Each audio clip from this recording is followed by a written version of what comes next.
dhulku inuu qiimo gaar leeyahay waxa kale quraanka kariimka inoo sheegay diintii oo mararka qaar kood lagu xirayo dhulkii diintii iyo quraanka oo la isku xirayo quraanka kariimka waxa ku jira in ilaahay ku yiri la yanhaakumullahu 'an alladhina lam yuqatiluukum fi ad-din wa lam yukhrijuukum min diyarikum an tabarruuhum wa tuqsiduu ilayhim inna allaha yuhibbul muqsidin muuminiinta iyadoo la hadlayo gaaladii ba xad loo kala sameeynaya gaalada qaar aan la isbixinayn baa jirta ka xarbiga ah ee ku dilaya ee aan diin ku ogolayn ee aan dadnimo ku ogolayn awoodda markaad u yeelato inaad iska celiso quraanka inoo sheegay laakiin waxa jira gaalo aan muslim ahayn oo mushrikiina oo aan ilaah rumaysnayn ama si anbiyadiisa aan rumaysnayn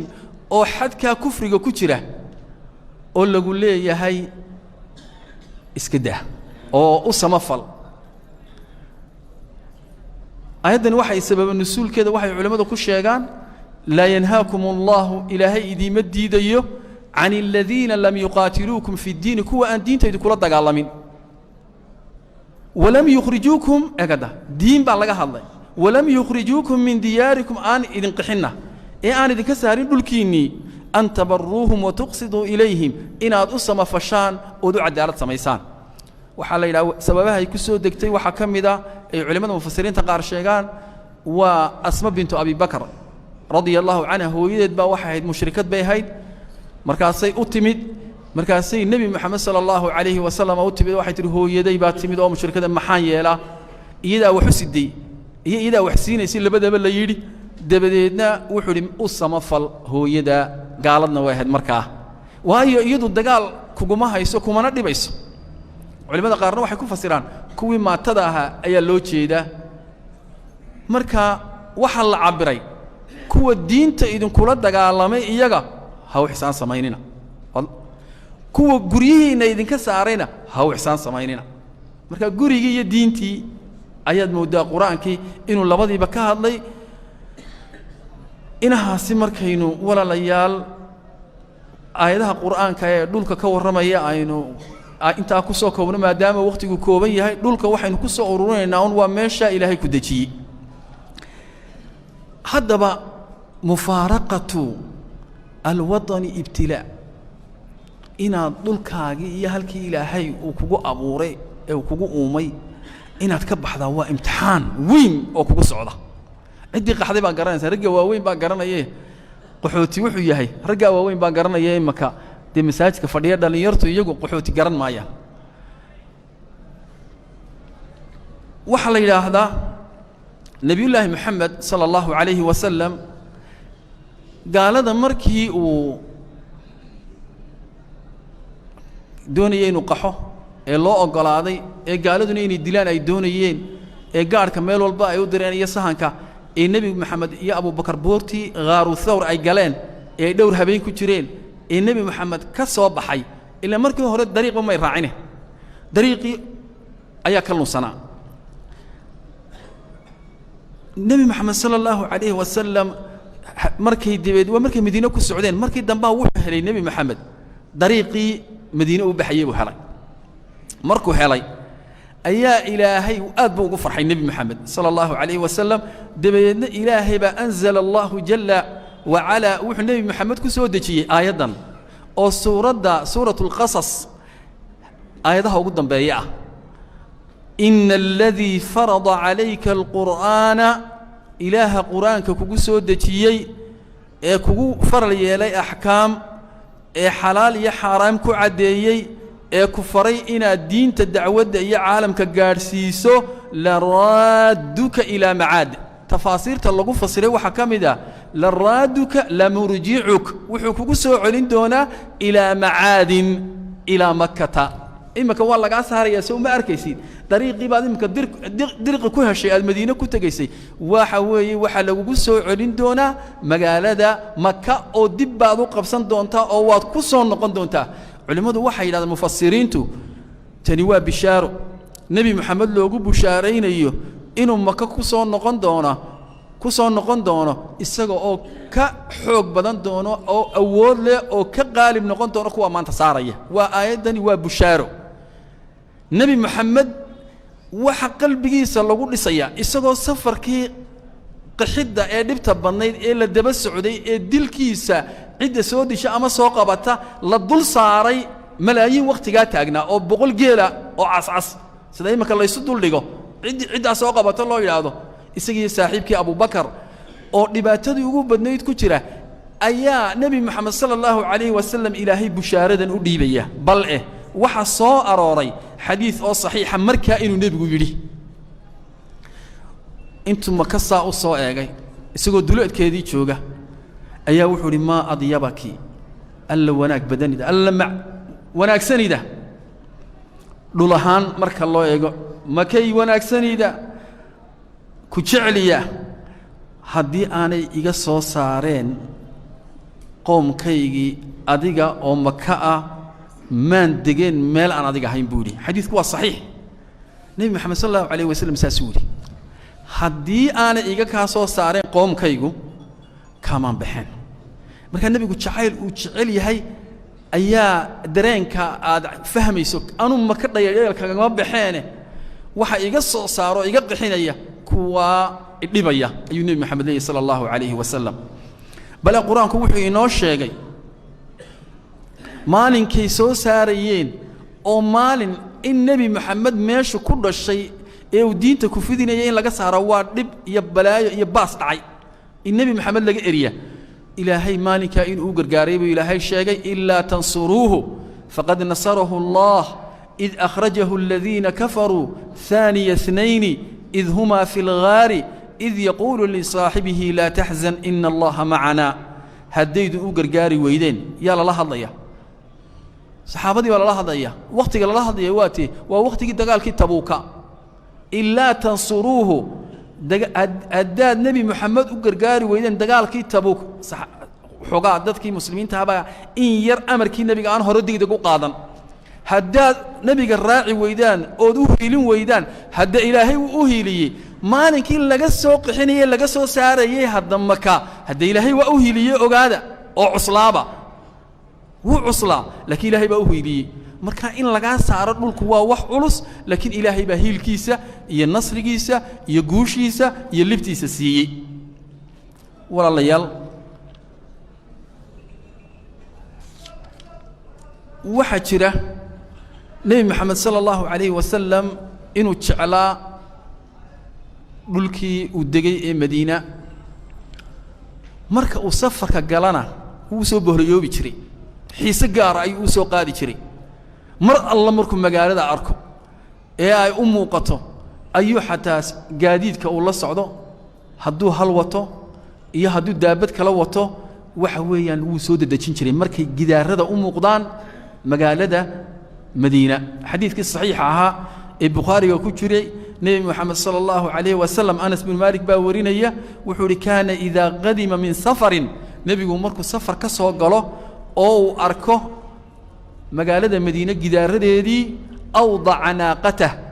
hashiisa waxa uu dadajin jiray say hore uu soo dadajin jiray say magaalada ugu soo degdegto haduu daabad kala fuushan yahayna uu dhaqaajin jiray min hubbiha jacaylka uu jecel yahay Madiina darteed waaba Madiinadii rasuulka sallallahu alayhi wa sallam waa magaaladii soo dhaweysay waa magaaladii islaamka looga gargaaray walidaalika الحافظ ابن حجر رحمه الله تعالى مركو حديث كان شرح يوحو ليهي وفي الحديث حديث كان وحا دلالة حديث كان وحا كسوان على فضل المدينة مدينة فضلك الله يضحي مقالة مدينة فضلك يد وحا ويا ديراتك أي الله يضحي با كسوان والنبي محمد وكا أسو دقدقية وعلى مشروعية حب الوطن قفكو إنو دولكي تشعلادانا إنو بنانتهي هلكي الله كو أبوري أما أودقي إيو كنولا إنو تشعلادو وايح واحد عضي مركي النبي محمد الصحابة أي مقالة مدينة دقين وحكول عي صحابة يا النبي محمد يا أنت ما دام روحك كعصبة عيد يدي با كعصب بيه يدي با كعصب هوية يدي با كعصب اسبدل بعدعه إما كدتك قحوتيجي دايما وحلقة يا بريان وحديث كان دقينا نينا نفهم سنين mar alla markaanu berigii annaguba qaxnay aynu qaxootiyada u baxnay oo wada xanuunsanay lanna jawigiiba la fahmi maysid markaasaa waxa dhacday sida Caaisha ay warinayso markii Nabi Muhammad sallallahu alayhi wa sallam uu yimid magaalada Madiina wucika Abu Bakr wa Bilal ya Abu Bakr ba xanuunsaday xumad ba ku dhacday deedna Abu Bakr markay xumadu qabato wuxuu oran jiray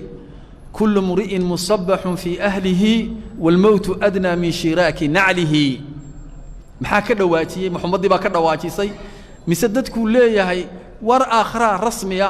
ee adduunyadan waxa weeyaan wax la isku wareeriyo maaha oo isaga oo saaxumadii u hayso ummadii haddana aakhir xasuusinaya miya labadaba la yiri kullu muri'in ruux dhamaantii musabbahun fi ahlihi wuxuu ku waabariisanayaa gurigiisa iyo ehelkiisa wal maut adna min shiraki na'lihi geeriduna iyadoo uga dhowdahay indhasha kabiisa Abu Bakr radiyallahu anhu xumadina way haysaa Bilal waxa uu ahaa marka xumada laga yara fujiyo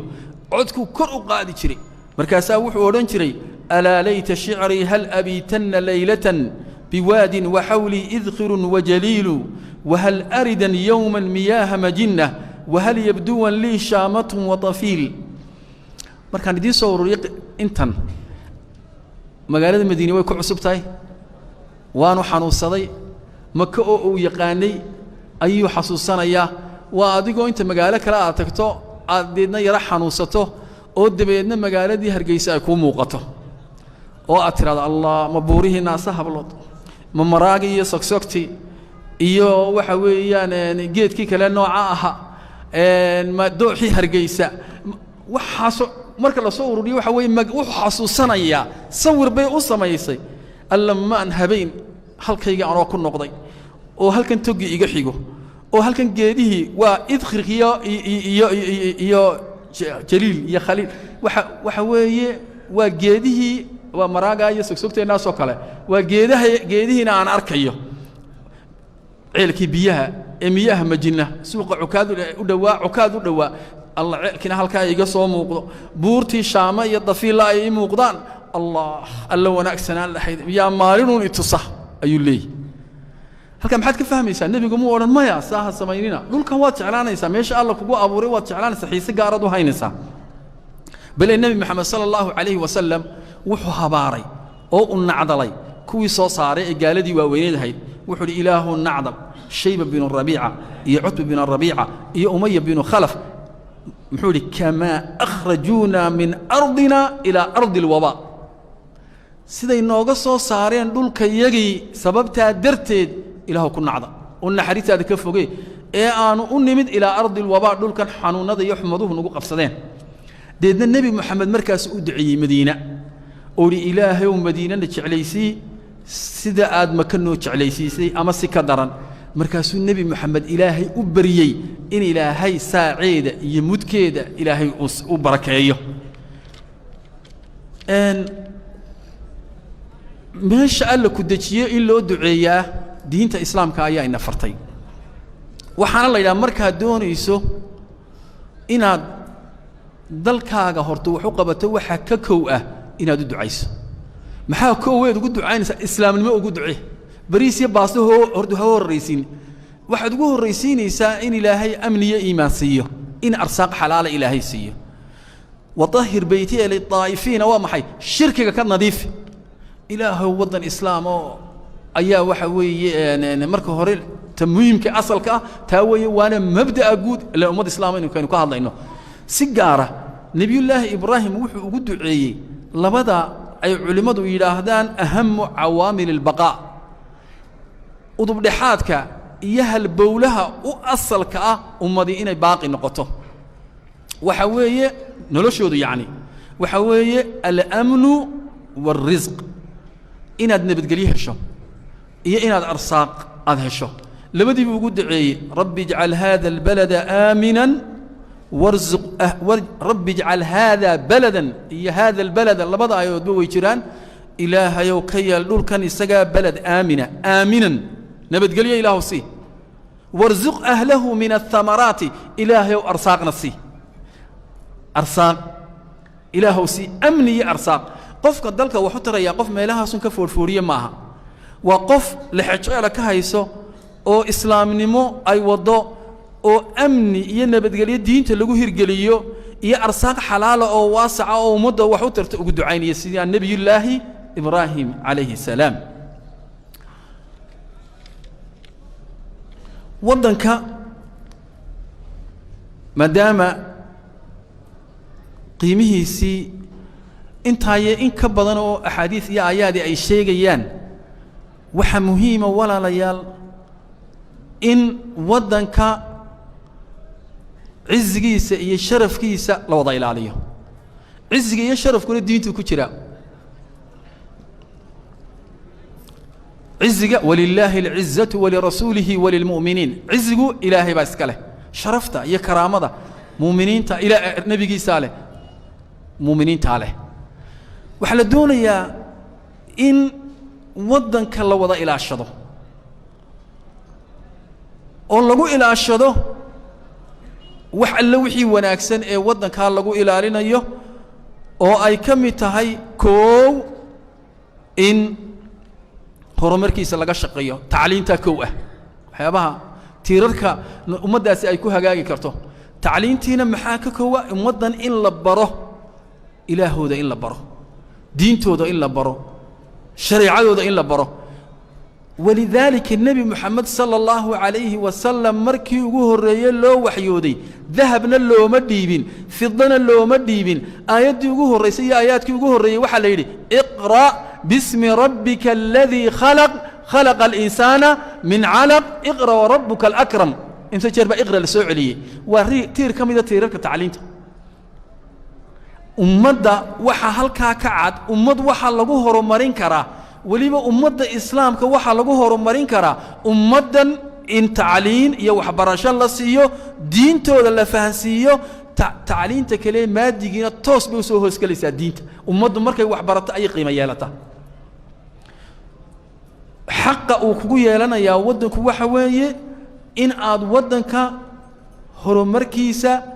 iyo wax soo saarkiisa aad ka shaqayso bal taana waxaa inoo sheegay nebiyullaahi moxamed sala allahu calayhi wasalam oo yidhi haddii qiyaamuhu dhacayo oo saacaddii qiyaamuhu imaka siidhigii la afuufayo oo midkiin gacantiisa ay ku jirto fasiila abqaal waa laan yarood abqaalayso oo aad beerayso laan timireeda oo inta aan qiyaamuhu dhicin ee aan siidhiga la afuufin qiyaamaha aad ka gaadhsiin karto inaad dhulka ku taagto ka gaadhsii halkaynu marayno iyo halka caalamku baalku kala marayee geed timireed baa laga cabiray geedka timirtaa laga hadlayaa geedka timirtu waa geedaha ugu raagista badan in midhihiisa la goosto maaha basal iyo tamaandho maaha 2 iyo 3 bilood lagu jarayo waa fasiila culimada qaar waxay yidhahaan 5 sano ilaa 7 sano u qaataa qaarna waxay yidhahaan 3 sano ilaa 10 sano ku dhammaystirmaa geedkaa in midhihiisa la goosto qiyaamihii baa imika siidhiga la afuufaya maba intifaacsanaysidba macnaheedu maxay tahay adiga oo adduunkii sii camiray oo fakeraya oo waxa weeye dalkii iyo ummaddii wax u taray oo inaad isku filaataan ummad aan isku fillayn waa loo taliyaa man laa yamliku quutahu laa yamliku qaraarah haddaad adigu wax qabsan weydo qasabsankaa laguu tolayaa oo waa laguu talinayaa inta afka waxoogaa yar oo daaniyala lagugu shubo waa laguu talinayaa marka bal hadda eeg hadda diintu halkay ku leedahay qofka la doonayo dalka wax inuu qabtaa waa qofka noocaasa waxaa la doonayaa in dalkii horumarkiisa laga shaqeeyo wax soo saarkiisa waxaa la doonayaa in weliba sida ugu qiimaha badan wax loo qabto itqaan in itqaan sugid in sida ugu quruxda badan shayga maalan xafiis baad muddo u fadhidaa sida ugu wanaagsan wasiir baad tahay sida ugu wanaagsan waxaad tahay ganacsade sida ugu wanaagsan waxaad tahay macallin ka ugu wanaagsan xil baad haysaa sida ugu wanaagsan qof waliba sida ugu wanaagsan walidaalika nabi maxamed sala allahu calayhi wasalam xadiidka saxiixa waxa uu ku yidhi ina allaha yuxibu idaa camila axadukum camalan an yutqina hadduu midkiin shaqo qabanayo waa inuu camalka itqaaniyaa waa inuu sugaa oo uu qurxiyaa oo sida ugu wanaagsan ka dhiga markaasay ummaddu ummad noqonaysa markuu xilkaa fahmo ee ka xilka haya mas'uuliyadda caamka ah ayaa uu taa fahmo ee ka mas'uuliyadda gaarka ah ayaa uu taa fahmo ayay ummaddaasi ummad horumarta noqonaysa inta si taa aanu fahansanayn ee ka noolo uu leeyahay ummaddaasi ummad runtii sii socota weeye oo xagga bidixda u socota walaalayaal waxaa ka mida in danaha caamka ah ummadda laga horraysiiyo danaha gaarka ah in waddooyinka laga shaqeeyo nebi maxamed xadiid buu inoo sheegay imaadatu aladaa cani ariiqi sadaqa waxa dariiqa dhibayoo laga leexiyaa waa sadaqo innagana bal waddooyinkeenna maanta eega xashiishka yaalla wadda xumida bal eega ummaddaasi ma noqon karaan ummad dhulkii deggan maya way degan yihiin laakiinse way iska degan yihiin ummad aan qiimo lahayn waxa ii sheekeynayey maalin dhaweyd baa waxa ii sheekeynayey inaan wax ku soo bartay dibadaha waddamada runtii horumaray qaar ka mida runtii dalkooduna uu horumarsan yahay waa turkiga markaasaa qolo turkiya oo arday aan wada sheekaysanay buu yidhi maxaa jawigeenna way garanayaan afrika inaga yidhahdaan buu yidhi afrika iyagu hebla ma odhanaya afrika idinkaa cadceeddii ugu wanaagsanayd haysta tamartii baad haysataan beerihii baad haysataan badihii baad haysataan kalluunkii baad haysataan dahabkii iyo macdanihii baad haysataan iyo diamondkii baad haysataan waxaasuu akhriyey ayugu akhriyey buu yidhi wax walba waad haysataan oo annagu in badan aanaan haysan buu yidhi laakiin waxaydaan haysan baanu haysannaa idinkoo caqligii baydaan hayn fakerayey annaguna caqligii baanu haynaa buu yidhi bas wixii kale waad haysaan laakiin caqligii un baydaan hayn buu yidhi caqligii waxaan ka annaguna caqligii baanu haynaa wixii kalea naga dhiman deedna qasab baa mar haddaad caqliga hayso wax walbaad soo saaraysaa buu yidhi waxaan ku soo ururinayaa walaalayaal man jeclayn inaan hadal badan idhaahdo